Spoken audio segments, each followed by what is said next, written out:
সাবেক প্রধানমন্ত্রী, BNP chairperson, ৬০ দলীয় এবং ২০ দলীয় জোটের নেত্রী বেগম খালেদা জিয়া, তিনি গুরুতর অসুস্থ অবস্থায় আছেন। এর আগেও তিনি এসেছেন বহুবার, কিন্তু এবারকার মতো এত সংকটজনক পরিস্থিতি এর আগে তৈরি হয়নি। আমি ধৈর্য ধরছিলাম, দোয়া করছিলাম বাইরে থেকে, এবং ধারণা ছিল যে এখানে এসে ডিস্টার্ব না করি। বিএনপির পক্ষ থেকেও সেই ধরনের একটা আহ্বান মহাসচিব জনাব মির্জা ফখরুল ইসলাম আলমগীর সাহেব জানিয়েছিলেন যে সবাই দোয়া করুন, এখানে এসে সবাই ভিড় করবেন না। এখানে ওনারও চিকিৎসা বিঘ্নিত হচ্ছে, আরও রোগীদের চিকিৎসা বিঘ্নিত হচ্ছে। কিন্তু আজকে আর কোনোভাবে মনকে বুঝাতে পারিনি, এই জন্য আসলাম। আমি ওনাকে দেখে এসেছি।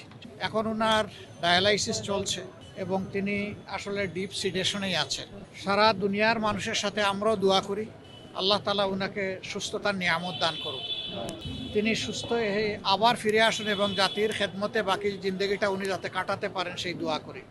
সুস্থতাও আল্লাহর নিয়ামত, অসুস্থতাও আল্লাহর নিয়ামত।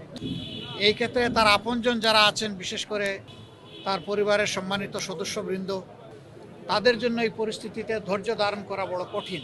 আমরা আল্লাহ তাআলার দরবারে দোয়া করি তারা যেন ধৈর্যের সাথে এই পরিস্থিতি মোকাবেলা করতে পারেন এবং আল্লাহর উপর তারাও যেন পূর্ণ ভরসা করতে পারেন।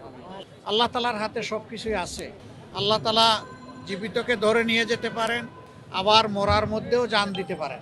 উনি এখনও যেহেতু আলহামদুলিল্লাহ সারভাইভ করছেন, আমরা আশা রাখি, আমরা দোয়া করি উনি সুস্থ হয়ে উঠবেন ইনশাআল্লাহ। আপনারাও সবাই দোয়া করবেন। এখানে হসপিটালের যে ডিসিপ্লিন, এটার ক্ষেত্রে আমাদের কারোই ব্রেক করা উচিত না। আমি মাত্র 1.5 মিনিট সময় সেখানে দাঁড়িয়েছি। আমার কর্তব্য নিষ্ঠা আমাকে বলেছে যে তোমার সুযোগ থাকলেও দীর্ঘক্ষণ এখানে দাঁড়ানো উচিত নয়। আমি দু চোখে একটু দেখে আসতে পেরেছি, এটা আমার সান্ত্বনা। আবারও আল্লাহ তাআলার কাছে দোয়া করি আল্লাহ তার বান্দিকে ক্ষমা করুন, তার উপর রহম করুন এবং তাকে সুস্থতার নিয়ামত দান করুন। আসসালামু আলাইকুম।